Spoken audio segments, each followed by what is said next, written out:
Kata pengantar, Gitayana Prasojo. Penerbitan buku Dasar-Dasar Ilmu Politik edisi revisi ini melibatkan upaya panjang Profesor Miriam Budiarjo. Sebagai anak tunggal yang tinggal serumah dengan beliau, saya menyaksikan dari dekat usaha keras beliau secara terus-menerus untuk menyelesaikan edisi ini hingga beliau wafat di usia yang ke-83. Perjuangan ibu menyelesaikan revisi buku ini perlu saya sampaikan, khususnya kepada para mahasiswa ilmu politik, kerana kepada merekalah ibu berharap agar perjuangan mengembangkan ilmu politik di Indonesia dapat dilanjutkan. Saat ibu terbaring lemah di Rumah Sakit Medistra, Jakarta, bulan November tahun 2006, datang surat yang menggembirakan dari penerbit Gramedia Pustaka Utama. Surat itu memberitahukan bahawa buku Dasar-Dasar Ilmu Politik sudah dicetak ulang untuk ke-29 kalinya. Berita itu membuat wajah ibu berseri-seri. Betapa tidak, buku yang berawal dari bahan kuliah beliau mengajar mata kuliah Pengantar Ilmu Politik di Fakultas Ilmu Sosial Universitas Indonesia, FISIF-UI, sekarang Fakultas Ilmu Sosial dan Ilmu Politik Universitas Indonesia, ternyata masih menjadi buku pegangan mahasiswa di seluruh Indonesia. Setelah ibu mendengar berita itu, sepertinya tumbuh kembali semangat dalam diri ibu untuk menyelesaikan revisi Dasar-Dasar Ilmu Politik yang telah beliau kerjakan selama ini. Dengan usaha keras, ibu meminta saya mengambilkan buku tulis dan pena. Ia pun berusaha menuliskan apa yang dipikirkannya sambil terbaring di tempat tidur. Keinginan untuk menyelesaikan revisi buku memang sering mengganggu pikirannya. Kadang-kadang ibu tampak gelisah dan frustasi, mungkin kerana ibu merasa tidak sanggup lagi menyelesaikan revisi buku ini. Masalah ini juga sering menjadi bagian dari pembicaraan antara ibu dan saya, serta suami saya, Imam B. Prasojo, selama ibu berada di rumah sakit.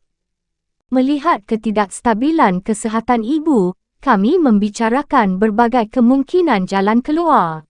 Salah satunya, revisi Dasar-Dasar Ilmu Politik yang telah dikerjakan oleh ibu akan diteruskan oleh murid-murid beliau.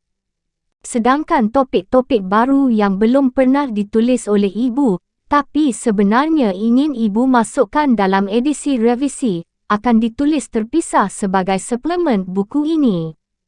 Topik-topik kontemporer seperti Islam dan politik, wanita dalam politik dan lain-lain, akan ditulis terpisah oleh murid-murid ibu atau ahli ilmu politik yang pernah mengenal ibu. Rupanya ibu menyukai ide ini dan terlihat tenang setelah menyetujui ide ini. Berulang kali ibu mengucapkan terima kasih atas solusi masalah yang rupanya selama ini menyelimuti pikirannya. Setelah ibu meninggal, Imam dan saya menghubungi murid-murid ibu dan kemudian terbentuklah tim edisi revisi yang terdiri dari Profesor Dr. Maswadi Rauf, Dr. Anda Ani W. Sojekto MA, Dr. Andes Nur Iman Soebono M.Hum, dan Dr. Anda Riati Rayudin MA. Mereka adalah murid-murid ibu di FISIF-UI dan pernah bekerja sama dengan ibu. Tim ini mulai bekerja sejak Maret 2007. Beberapa kali pertemuan dilakukan dan masing-masing anggota tim mengedit hasil revisi yang telah ibu kerjakan. Sesuai dengan keinginan ibu, edisi revisi ini dilengkapi dengan foto-foto agar buku ini menjadi lebih menarik. Melalui kata pengantar ini, saya ingin mengucapkan terima kasih banyak kepada seluruh anggota tim edisi revisi, Profesor Dr. Maswadi Rauf, Dr. Anda Ani W. Sojekto MA, Dr. Andes Nur Iman Soebono, M.Hum, dan Dr. Anda Riati Rayudin MA, yang telah bekerja keras mengedit tulisan ibu, menambah data terbaru, dan membaca ulang seluruh isi buku. Terima kasih juga kepada Cicih Suheri, Sekretaris Ibu, yang dengan sabar mengetik tulisan tangan ibu dan mendukung penyelesaian edisi revisi ini. Tidak lupa terima kasih saya sampaikan kepada Ariful Amir yang atas permintaan ibu mencarikan foto-foto yang sesuai dengan teks, juga kepada M. Riyad yang dengan tekun mengedit layut dan menyusun indeks buku ini. Terima kasih juga saya ucapkan kepada Ali Budiarjo, Nugroho, Reksodi Putro Counsellors at Law yang mensponsori penyelesaian edisi revisi ini. Tentunya terima kasih saya ucapkan kepada PT Gramedia Pustaka Utama yang telah mencetak ulang buku dasar-dasar ilmu politik sebanyak 30 kali hingga tahun 2007 dan mencetak edisi revisi yang menjadi impian ibu selama ini. Kata pengantar edisi revisi. Buku dasar-dasar ilmu politik yang ada di tangan pembaca sekarang ini adalah sebuah edisi revisi atau penyempurnaan dari buku dengan judul ditulis oleh almarhumah Profesor Miriam Budiarjo ini telah berkembang menjadi buku pegangan utama bagi setiap mahasiswa Indonesia yang mempelajari ilmu politik. Buku ini juga banyak digunakan oleh warga masyarakat lainnya yang ingin memperoleh gambaran menyeluruh mengenai ilmu politik.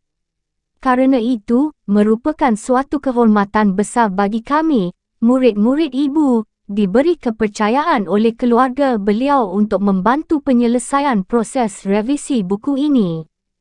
Membicarakan buku dasar-dasar ilmu politik, tentu kita tidak bisa melepaskan diri baik dari figur penulisnya maupun dari konteks ilmu politik sebagai kajian ilmiah dan praktik politik yang secara empirik diterapkan di Indonesia dari sejak zaman perjuangan kemerdekaan hingga masa reformasi saat ini. Ibu Miriam Budiarjo dikenal tidak saja sebagai ilmuwan politik paling senior di Indonesia, tetapi juga sebagai pejuang politik yang ikut aktif sejak masa revolusi. Pengalaman hidupnya sungguh lengkap dengan karier yang mengesankan.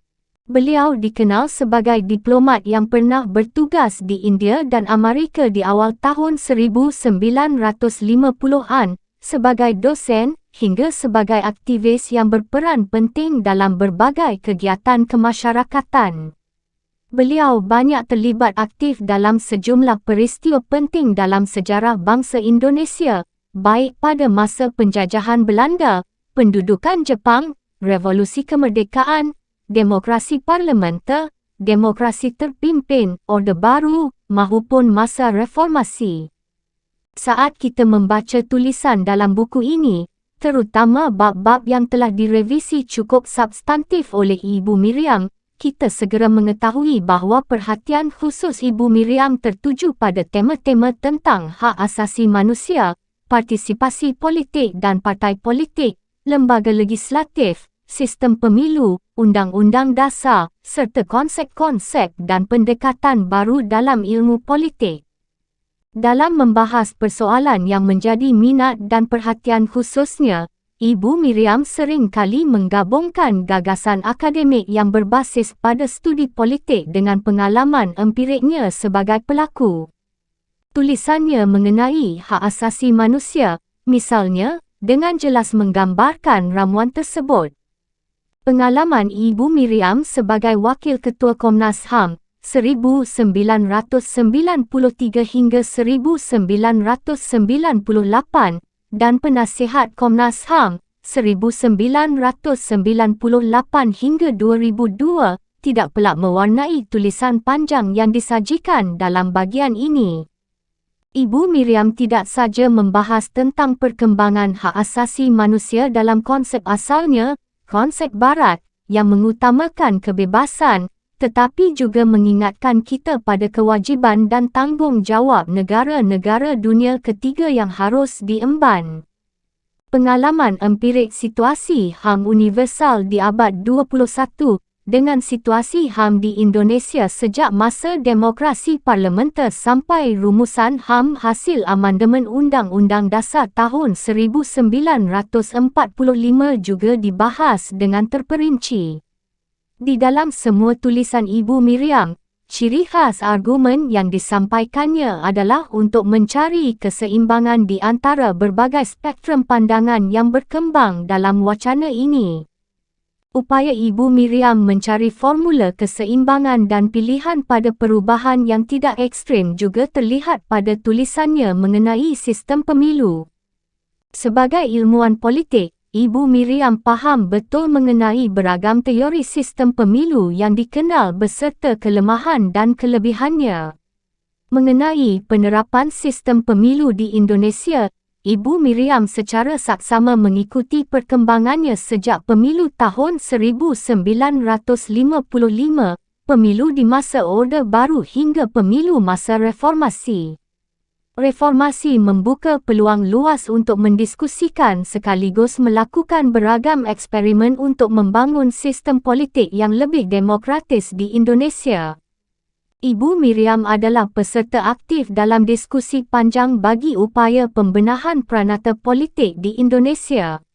Pada masa reformasi, ia terlibat langsung sebagai anggota Tim 11, iaitu tim persiapan Komisi Pemilihan Umum yang bertugas sejak Februari hingga Maret tahun 1999. Selanjutnya, beliau juga menjadi anggota aktif Panitia Pengawas Pemilihan Umum Panwaslu yang bertugas sejak Maret hingga Oktober tahun 1999. Dengan pengalaman lengkapnya sebagai pelaksana pemilu di Indonesia, Ibu Miriam mengambil sikap untuk tidak tergesa-gesa melakukan eksperimen perubahan yang ekstrim kerana dikhawatirkan dapat menimbulkan dampak yang kontraproduktif terhadap proses demokratisasi di Indonesia yang tengah dibangun. Karena itu, di masa reformasi, dikala banyak kalangan menyuarakan keinginan untuk menerapkan sistem distrik sehingga berkonstituensi dalam perubahan sistem pemilu, Ibu Miriam berpendirian untuk tetap mempertahankan sistem pemilu proporsional walaupun harus disempurnakan. Masalah lain yang juga menjadi perhatian khusus Ibu Miriam adalah soal perempuan dan politik. Dalam buku edisi revisi ini, masalah perempuan dan politik tersebar di banyak bab, misalnya bab tentang HAM, tentang UUD, dan tentang lembaga legislatif. Ibu Miriam sebagai ilmuwan politik perempuan, yang juga aktor penting pada beragam institusi pengambilan kebijakan strategis di negeri ini, merupakan role model yang sangat langka. Disadarinya bahawa peran dan akses perempuan di dunia politik Indonesia pada umumnya masih sangat terbatas. Data yang ada menunjukkan bahawa ruang gerak perempuan untuk bisa duduk sebagai pengambil kebijakan politik di lembaga politik formal maupun informal masih sangat sempit. Berbagai kendala yang menghambat pemenuhan hak-hak politik perempuan masih banyak dijumpai. Keprihatinan ini disikapi dengan caranya yang khas. Ia menyadari tidak mungkin perempuan bisa ikut aktif berpolitik jika tidak memiliki basis pendidikan yang baik. Perjuangan melalui jalur pendidikan tinggi dicuba dilakukan dengan terobosan membuka kuliah perempuan dan politik di program Pascasarjana Kajian Wanita Universitas Indonesia di tahun 1990-an. Bersama para pionir ilmuwan perempuan yang tidak banyak di negeri ini, di antaranya Profesor Saparina Sadli dan Profesor T.O.E. Romi, Ibu Miriam mulai menggalang mantan mahasiswinya untuk terlibat aktif mengasuh dan mengembangkan perkuliahan ini. Saat ini kuliah perempuan, politik dan kebijakan adalah mata kuliah yang statusnya telah meningkat dari mata kuliah pilihan menjadi mata kuliah wajib di program Pascasarjana Kajian Wanita UI. Ibu Miriam berkeyakinan bahawa peningkatan pendidikan perempuan di jenjang perguruan tinggi akan dengan sendirinya memacu partisipasi aktif perempuan di bidang politik. Selain aktif di jalur akademik, Ibu Miriam juga menjadi inspirator bagi banyak perempuan yang bergiat di jalur advokasi melalui organisasi dan gerakan perempuan. Hal ini beliau lakukan untuk mendorong pemajuan perempuan melalui instrumen hukum internasional dan perjanjian internasional yang telah diratifikasi oleh Indonesia. Dalam buku ini, Ibu Miriam menyebutkan tentang Convention on the Elimination of All Forms of Discrimination Against Women, Vienna Declaration and Program of Action, International Covenant on Civil and Political Rights, Convention on the Political Rights of Women, dan Protokol CEDAW sebagai instrumen internasional yang strategis untuk memperjuangkan perbaikan kondisi perempuan di Indonesia. Tentu saja hal ini hanya akan dicapai melalui pelaksanaan serius ketentuan-ketentuan yang ada dalam konvensi dan deklarasi tersebut. Selain instrumen internasional, Ibu Miriam juga mencatat produk legislasi di tingkat nasional yang bertujuan memberi jaminan bagi partisipasi aktif perempuan di bidang politik dan jaminan untuk menghapuskan diskriminasi terhadap perempuan di segala bidang.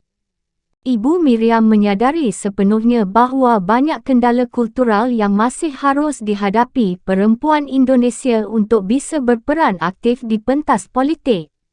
Jika perempuan ingin melakukan perubahan terhadap nasib perempuan atau kelompok masyarakat lainnya yang masih tertinggal, maka tidak ada jalan lain selain mereka sendiri harus ikut aktif mempengaruhi kebijakan di semua bidang di berbagai institusi untuk perubahan nasib mereka.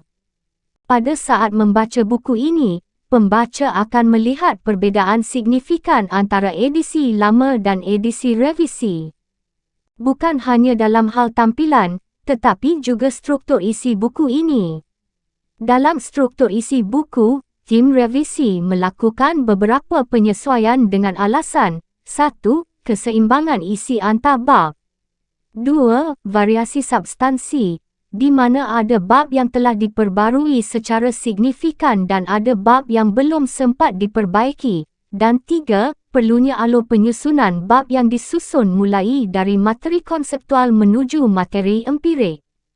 Berlandaskan ketiga pertimbangan tersebut terdapat bab-bab baru dan bab-bab gabungan. Bab-bab baru tersebut adalah bab 3, berbagai pendekatan dalam ilmu politik, bab 10, partisipasi politik, dan bab 12, sistem pemilu. Sedangkan bab-bab yang merupakan bab gabungan adalah bab 1, sifat, arti, dan hubungan ilmu politik dengan ilmu pengetahuan lainnya. Bab 8, pembagian kekuasaan negara secara vertikal dan horizontal. Dan bab 9, badan eksekutif, legislatif, dan yudikatif. Selain kedua perubahan tersebut, juga terdapat perubahan judul bab yang disesuaikan dengan perkembangan terkini, iaitu bab 5 yang semula berjudul Komunisme dan Istilah Demokrasi dalam Terminologi Komunis, diubah menjadi Komunisme, Demokrasi menurut terminologi komunis dan perkembangan postkomunisme. Dengan tetap mempertahankan bobot ilmiah yang terkandung dalam buku ini, kami sebagai tim revisi berharap penyuntingan dan perbaikan yang dilakukan ini akan menjadikan buku ini lebih enak dibaca oleh banyak kalangan yang ingin mempelajari ilmu politik beserta implementasinya. Perkembangan dan definisi ilmu politik. Apabila ilmu politik dipandang semata-mata sebagai salah satu cabang dari ilmu-ilmu sosial yang memiliki dasar, rangka, fokus, dan ruang lingkup yang jelas, maka dapat dikatakan bahawa ilmu politik masih muda usianya kerana baru lahir pada akhir abad ke-19. Pada tahap itu ilmu politik berkembang secara pesat berdampingan dengan cabang-cabang ilmu sosial lainnya, seperti sosiologi, antropologi, ekonomi, dan psikologi, dan dalam perkembangan ini mereka saling mempengaruhi. Akan tetapi, apabila ilmu politik ditinjau dalam rangka yang lebih luas, iaitu sebagai pembahasan secara rasional dari berbagai aspek negara dan kehidupan politik, maka ilmu politik dapat dikatakan jauh lebih tua umurnya. Bahkan ia sering dinamakan ilmu sosial yang tertua di dunia. Pada taraf perkembangan itu, ilmu politik banyak bersandar pada sejarah dan filsafat. Di Yunani kuno misalnya, pemikiran mengenai negara sudah dimulai pada tahun 450 sebelum Masehi, seperti terbukti dalam karya-karya ahli sejarah Herodotus, atau filsuf-filsuf seperti Plato, Aristoteles, dan sebagainya. Di Asia ada beberapa pusat kebudayaan, antara lain India dan China, yang telah mewariskan berbagai tulisan politik yang bermutu. Tulisan-tulisan dari India terkumpul antara lain dalam kesusastraan Dharmasastra dan Arthasastra yang berasal dari masa kira-kira tahun 500 sebelum Masehi. Di antara filsuf China yang terkenal ialah Confucius, tahun 350 sebelum Masehi, Mencius, tahun 350 sebelum Masehi, dan mazhab legalists, antara lain Shang Yang, tahun 350 sebelum Masehi. Di Indonesia kita mendapati beberapa karya tulis yang membahas masalah sejarah dan kenegaraan, seperti misalnya Negara Kertagama yang ditulis pada masa Majapahit sekitar abad ke-13 dan ke-15 Masehi dan babat Tanah Jawi.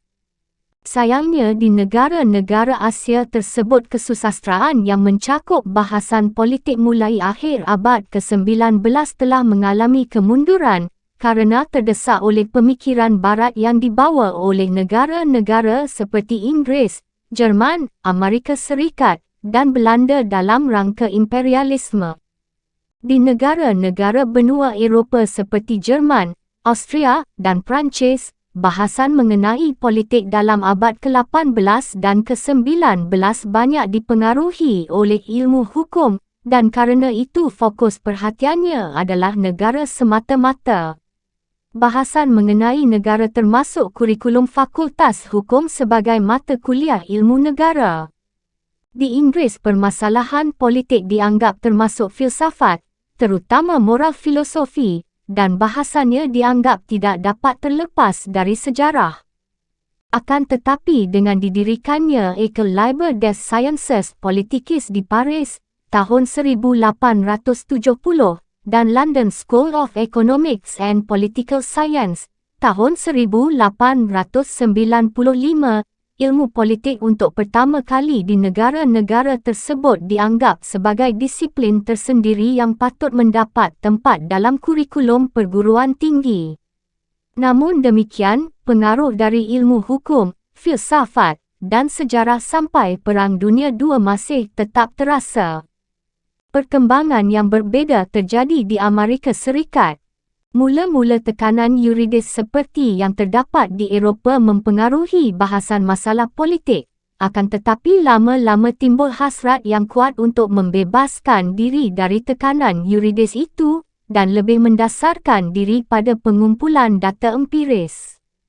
Kebetulan perkembangan selanjutnya bersamaan waktunya dengan perkembangan sosiologi dan psikologi, sehingga kedua cabang ilmu sosial ini banyak mempengaruhi metodologi dan terminologi ilmu politik. Pada tahun 1858 seorang sarjana kelahiran Jerman, Francis Lieber, diangkat sebagai guru besar dalam sejarah dan ilmu politik di Columbia College, dan kejadian ini di Amerika dianggap sebagai pengakuan pertama terhadap ilmu politik sebagai ilmu tersendiri. Perkembangan selanjutnya berjalan secara cepat, yang dapat dilihat juga dari didirikannya American Political Science Association (APSA) pada tahun 1904. Sesudah Perang Dunia II, perkembangan ilmu politik semakin pesat lagi. Di negeri Belanda, di mana sampai saat itu penelitian mengenai negara dimonopoli oleh Fakultas Hukum, didirikan Fakulteit der Social and Politieke Wetenschappen, Fakultas Ilmu Sosial dan Politik pada tahun 1947, sekarang namanya Fakulteit der Social Wetenschappen, Fakultas Ilmu Sosial di Amsterdam. Di Indonesia pun didirikan fakultas-fakultas yang serupa, yang dinamakan Fakultas Ilmu Sosial dan Ilmu Politik FISIPOL seperti di Universitas Gadjah Mada, Yogyakarta. Di sini ilmu politik menjadi jurusan tersendiri dengan nama ilmu pemerintahan. Selain itu ada juga Fakultas Ilmu-Ilmu Sosial, kemudian berganti nama menjadi Fakultas Ilmu Sosial dan Ilmu Politik FISIP, seperti di Universitas Indonesia, Jakarta, di mana ilmu politik merupakan jurusan tersendiri. Akan tetapi, kerana pendidikan tinggi ilmu hukum sangat maju, tidaklah mengherankan apabila pada awal perkembangannya, ilmu politik di Indonesia terpengaruh secara kuat oleh ilmu itu. Namun demikian, dewasa ini konsep-konsep ilmu politik yang baru berangsur-angsur mulai dikenal dan sudah diterima baik oleh masyarakat. Sementara itu, perkembangan ilmu-ilmu politik di negara-negara Eropah Timur memperlihatkan bahawa pendekatan tradisional dari segi sejarah, filsafat dan yuridis yang sudah lama digunakan masih berlaku hingga dewasa ini. Tapi kemudian perkembangan ilmu politik mengalami kemajuan dengan pesat sesudah runtuhnya komunisme pada akhir dekad 1990-an. Ini dicirikan dengan masih berlakunya pendekatan tradisional, tapi ditambah dengan pendekatan-pendekatan lain yang tengah berkembang di negara-negara barat. Pesatnya perkembangan ilmu politik sesudah Perang Dunia II tersebut juga disebabkan kerana mendapat dorongan kuat dari beberapa badan internasional, terutama UNESCO. Terdorong oleh tidak adanya keseragaman dalam terminologi dan metodologi dalam ilmu politik, UNESCO pada tahun 1948 menyelenggarakan suatu survei mengenai kedudukan ilmu politik di kira-kira 30 negara.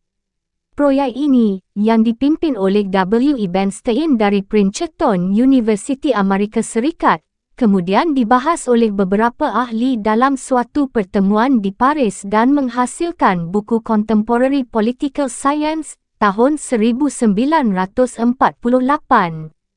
Sebagai tindak lanjutnya, UNESCO bersama International Political Science Association (IPSA) yang didirikan pada tahun 1949 menyelenggarakan suatu penelitian mendalam yang mencakup kira-kira 10 negara, di antaranya negara-negara barat besar, di samping India, Meksiko, dan Polandia. Pada tahun 1952 laporan-laporan ini dibahas dalam suatu konferensi di Cambridge, Inggris, dan hasilnya disusun oleh W. A. Robson dari London School of Economics and Political Science dalam buku The University Teaching of Social Sciences, Political Sciences. Buku ini merupakan bagian dari suatu rangkaian penerbitan UNESCO mengenai pengajaran beberapa ilmu sosial, termasuk ekonomi, antropologi budaya, dan kriminologi di perguruan tinggi. Kedua karya ini merupakan usaha internasional untuk membina perkembangan ilmu politik dan mempertemukan pandangan yang berbeza-beza. Pada masa berikutnya, ilmu-ilmu sosial banyak memanfaatkan penemuan dari antropologi, psikologi, ekonomi, dan sosiologi, dan dengan demikian ilmu politik telah dapat meningkatkan mutu dengan banyak mengambil model dari cabang-cabang ilmu sosial lainnya. Hal ini telah banyak mengubah wajah ilmu politik. Berkat berbagai usaha tersebut di atas, ilmu politik telah menjadi ilmu yang terpandang yang perlu dipelajari untuk mengerti kehidupan politik. Ilmu politik sebagai ilmu pengetahuan, sains. Ada kalanya dipersoalkan apakah ilmu politik merupakan suatu ilmu pengetahuan, sains atau tidak, dan disangsikan apakah ilmu politik memenuhi syarat sebagai ilmu pengetahuan. Soal ini menimbulkan pertanyaan, apakah yang dinamakan ilmu pengetahuan, sains itu? Karakteristik ilmu pengetahuan, sains, ialah tantangan untuk menguji hipotesis melalui eksperimen yang dapat dilakukan dalam keadaan terkontrol, misalnya laboratorium. Berdasarkan eksperimen-eksperimen itu, ilmu-ilmu eksakta dapat menemukan hukum-hukum yang dapat diuji kebenarannya. Jika definisi ini dipakai sebagai patokan, maka ilmu politik serta ilmu-ilmu sosial lainnya belum memenuhi syarat, kerana sampai sekarang belum ditemukan hukum-hukum ilmiah seperti itu.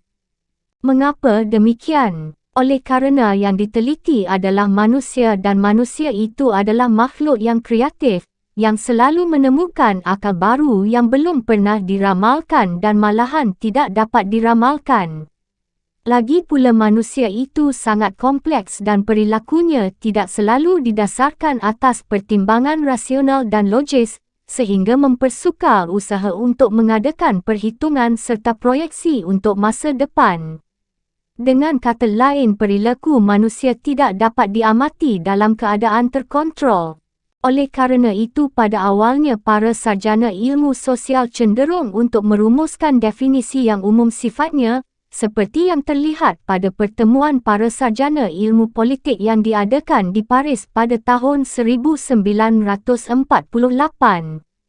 Mereka berpendapat bahawa ilmu pengetahuan adalah keseluruhan dari pengetahuan yang terkoordinasi mengenai pokok pemikiran tertentu, the sum of coordinate knowledge relative to a determined subject.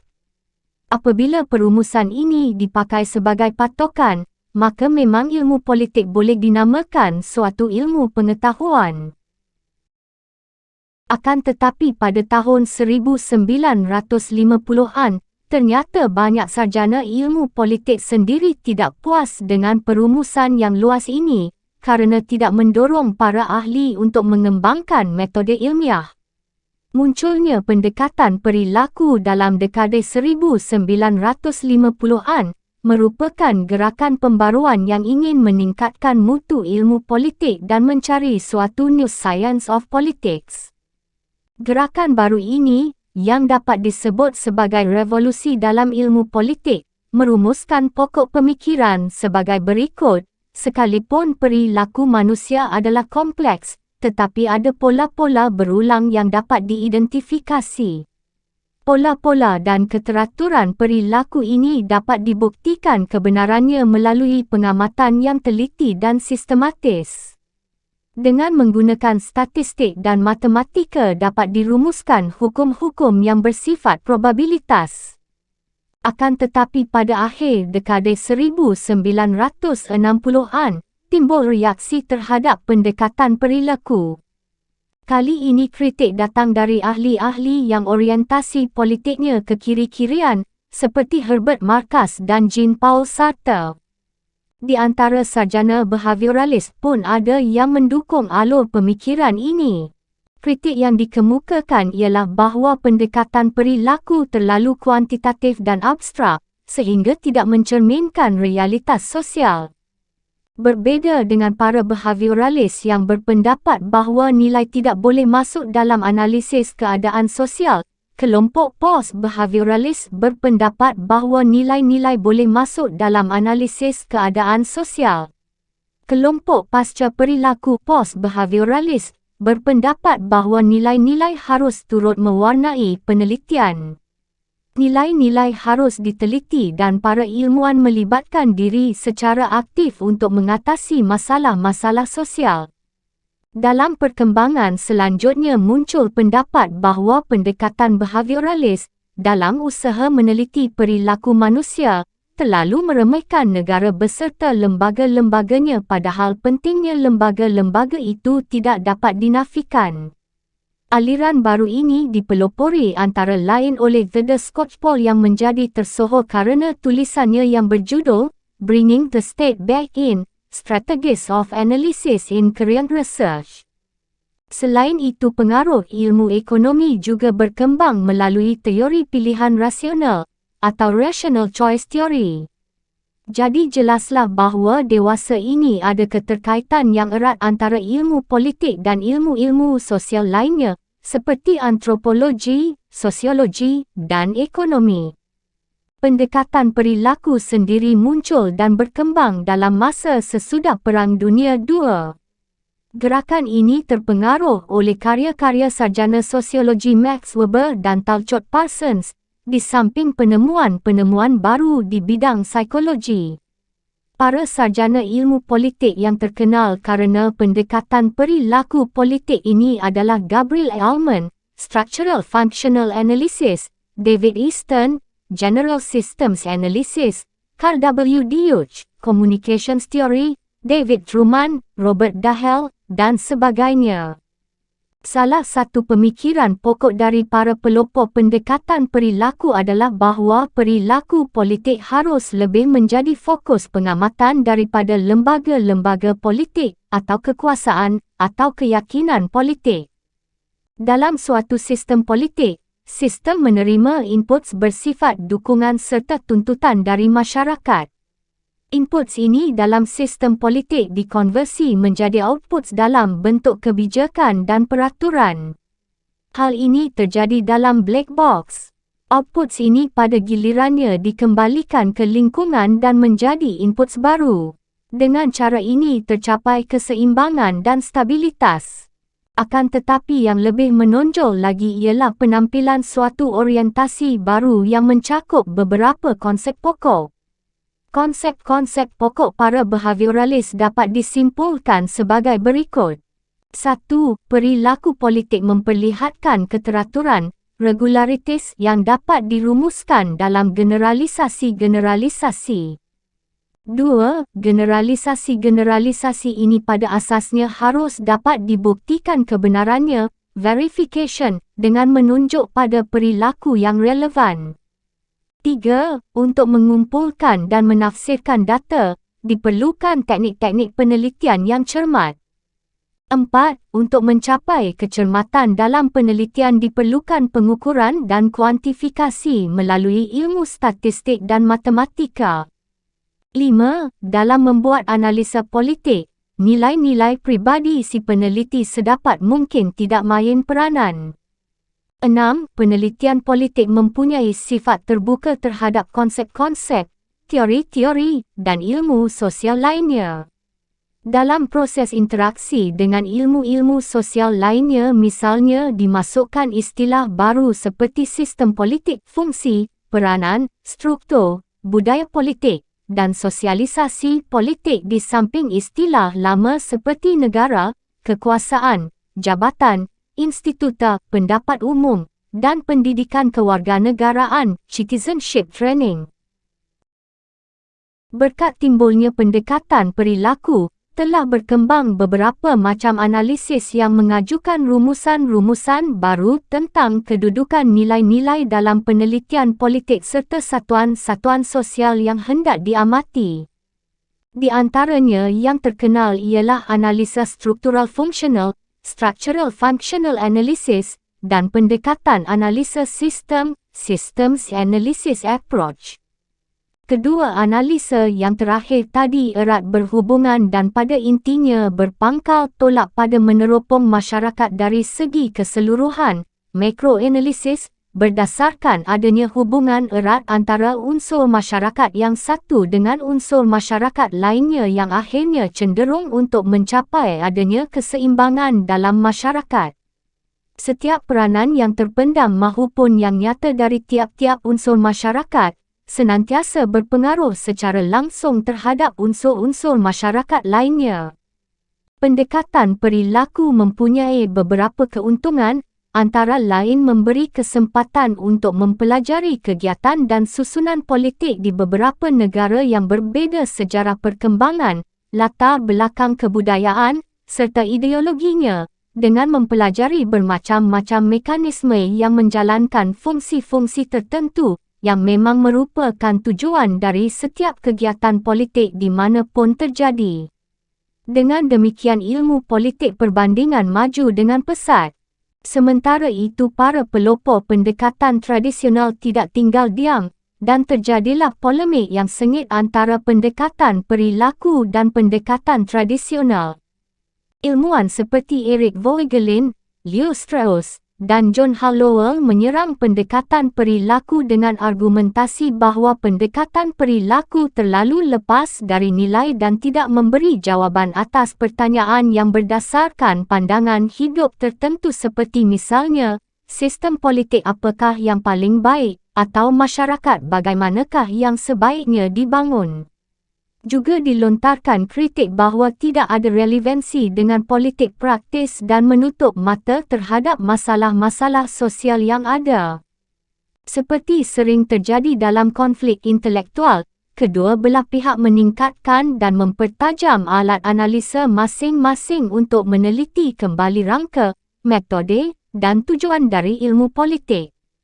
Sekalipun tidak ada pihak yang menang, akan tetapi hasil dari dialog ini sangat mendorong perkembangan ilmu politik itu sendiri, baik di bidang pembinaan teori maupun di bidang penelitian komparatif dari negara yang maju dan negara-negara yang sedang berkembang, sehingga dewasa ini perkembangan ilmu politik memberi harapan untuk masa depan. Dapat disimpulkan bahawa pendekatan perilaku mempunyai pengaruh yang besar atas ilmu politik dan menduduki tempat terhormat di dalamnya. Pendekatan tradisional tetap memainkan peranan pokok, akan tetapi tidak lagi merupakan pendekatan tunggal yang dominan. Dalam hubungan ini perlu disebut timbulnya revolusi pasca behavioralisme. Gerakan ini timbul di Amerika pada pertengahan dekade tahun 1960-an dan mencapai puncaknya pada akhir dekade 60-an kerana pengaruh berlangsungnya Perang Vietnam tahun 1964 hingga 1969. Kemajuan-kemajuan teknologi antara lain di bidang persenjataan dan masalah diskriminasi ras yang melahirkan gejolak-gejolak sosial secara luas. Gerakan protes ini terpengaruh oleh tulisan-tulisan cendekiawan seperti Herbert Marcuse, C. Wright Mills, Jean-Paul Sartre, dan banyak mendapat dukungan di kampus berbagai universitas. Reaksi dari kelompok ini berbeza dengan sikap kaum tradisional. Yang pertama lebih memandang ke masa depan, sedangkan kelompok kedua lebih memandang ke masa lampau. Reaksi pasca behavioralisme terutama ditujukan kepada usaha untuk mengubah penelitian dan pendidikan ilmu politik menjadi suatu ilmu pengetahuan yang murni, sesuai dengan pola ilmu eksakta. Pokok-pokok reaksi ini dapat dihuraikan sebagai berikut. 1. Dalam usaha mengadakan penelitian yang empiris dan kuantitatif, ilmu politik menjadi terlalu abstrak dan tidak relevan terhadap masalah sosial yang dihadapi, padahal relevansi dianggap lebih penting daripada penelitian yang cermat. 2. Kerana penelitian terlalu bersifat abstrak, ilmu politik kehilangan kontak dengan realitas-realitas sosial, padahal ilmu politik harus melibatkan diri dalam usaha mengatasi krisis-krisis yang dihadapi manusia. 3. Penelitian mengenai nilai-nilai harus merupakan tugas ilmu politik. 4. Para cendekiawan mempunyai tugas historis dan unik untuk melibatkan diri dalam usaha mengatasi masalah-masalah sosial. Pengetahuan membawa tanggungjawab untuk bertindak, harus engage atau komited untuk mencari jalan keluar dari krisis yang dihadapi. Kejadian-kejadian ini membuka mata para sarjana ilmu sosial Amerika untuk mempergiat usahanya pada pemecahan masalah-masalah yang dihadapi masyarakatnya. Sekalipun gejolak yang serupa tidak terjadi di Indonesia, perkembangan yang terjadi di Amerika itu memberi pelajaran yang penting bagi para sarjana kita tentang kedudukan dan peranan ilmu-ilmu sosial di negara kita. Definisi ilmu politik. Ilmu politik adalah ilmu yang mempelajari politik atau politics atau kepolitikan. Politik adalah usaha menggapai kehidupan yang baik. Di Indonesia kita teringat pepatah gemar Ripah Loginawi. Orang Yunani kuno terutama Plato dan Aristoteles menamakannya sebagai eudaimonia atau the good life. Mengapa politik dalam arti ini begitu penting? Karena sejak dahulu kala masyarakat mengatur kehidupan kolektif dengan baik, mengingat masyarakat sering menghadapi terbatasnya sumber alam, atau perlu dicari satu cara distribusi sumber daya agar semua warga merasa bahagia dan puas. Ini adalah politik. Bagaimana caranya mencapai tujuan yang mulia itu? Usaha itu dapat dicapai dengan berbagai cara, yang kadang-kadang bertentangan satu dengan lainnya. Akan tetapi semua pengamat setuju bahawa tujuan itu hanya dapat dicapai jika memiliki kekuasaan suatu wilayah tertentu, yakni negara atau sistem politik. Kekuasaan itu perlu dijabarkan dalam keputusan mengenai kebijakan yang akan menentukan pembagian atau alokasi dari sumber daya yang ada. Para sarjana politik cenderung untuk menekankan salah satu saja dari konsep-konsep ini, akan tetapi selalu sadar akan pentingnya konsep-konsep lainnya. Dengan demikian kita sampai pada kesimpulan bahawa politik dalam suatu negara berkaitan dengan masalah kekuasaan pengambilan keputusan, kebijakan publik dan alokasi atau distribusi. Jika dianggap bahawa ilmu politik mempelajari politik, maka perlu kiranya dibahas dulu istilah politik itu. Pemikiran mengenai politik di dunia barat banyak dipengaruhi oleh filsuf Yunani kuno abad ke-5 sebelum Masehi. Filsuf seperti Plato dan Aristoteles menganggap politik sebagai suatu usaha untuk mencapai masyarakat politik atau politi yang terbaik. Di dalam politi semacam itu manusia akan hidup bahagia kerana memiliki peluang untuk mengembangkan bakat, bergaul dengan rasa kemasyarakatan yang akrab, dan hidup dalam suasana moralitas yang tinggi. Pandangan normatif ini berlangsung sampai abad ke-19. Dewasa ini definisi mengenai politik yang sangat normatif itu telah terdesak oleh definisi-definisi lain yang lebih menekankan pada upaya untuk mencapai masyarakat yang baik, seperti kekuasaan, pembuatan keputusan, kebijakan, alokasi nilai, dan sebagainya. Namun demikian, pengertian politik sebagai usaha untuk mencapai suatu masyarakat yang lebih baik daripada yang dihadapinya, atau yang disebut Peter Merkel, politik dalam bentuk yang paling baik adalah usaha mencapai suatu tatanan sosial yang baik dan berkeadilan, yakni politics, at its best is a noble quest for a good order and justice, betapa sama-sama pun tetap hadir sebagai latar belakang serta tujuan kegiatan politik. Dalam pada itu tentu perlu disadari bahawa persepsi mengenai baik dan adil dipengaruhi oleh nilai-nilai serta ideologi masing-masing dan zaman yang bersangkutan.